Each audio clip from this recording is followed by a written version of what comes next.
Somewhere in the range of 1949 and 1969, the United States military tried organic weapons on its own kin without their insight or assent. One such trial happened in 1950 when a U.S. Navy transport splashed billions of minuscule microorganisms into the climate over San Francisco, causing a huge upsurge in ailment and possibly executing one occupant. Another occurred in the tram framework under New York City in 1966 when specialists dropped lights loaded up with microbes onto the tracks to test how far the movement of the train would convey these possibly lethal microorganisms.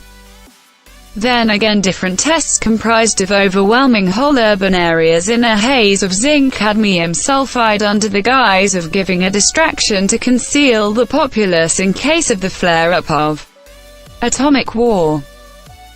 The military reveals to us that this was improved to shield us from unfamiliar enemies, yet many keep thinking about whether the advantages of such careless experimentation really exceed the expenses. Be that as it may, perilous microbes delivered into the environment may be the least of the natural dangers to which the American public have been uncovered by their administration. In 2016, DNI Chief James Clapper communicated his interests that quality-altering innovation may turn into a weapon of mass obliteration in the event that it fell into some unacceptable hands. The science of gene editing has proliferated throughout the modern world,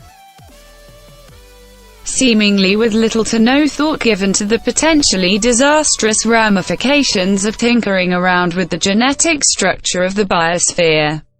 While naturally occurring pathogens are bad enough, genetic engineering has given rise to the potential existence of secretly developed biological weapons that could wipe out entire national populations practically overnight. But microbes given superpowers by mad scientists might actually pose less of a danger than other types of genetically modified organisms, GMOs, that have been let loose among an unwitting populace.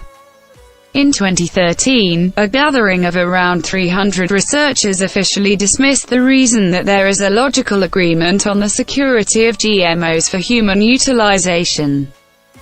This assertion drove various cafe and basic food item chains, for example, Chipotle and Trader Joe's, to through and through restriction GMOs from their kitchens in racks. However, agribusiness enterprises keep on modifying the hereditary code of fundamental yields like corn and soybeans under the security of a multitude of logical distributions and media sources that, over and again, guarantee their crowds that GMOs represent no danger to the human body or to the biosphere.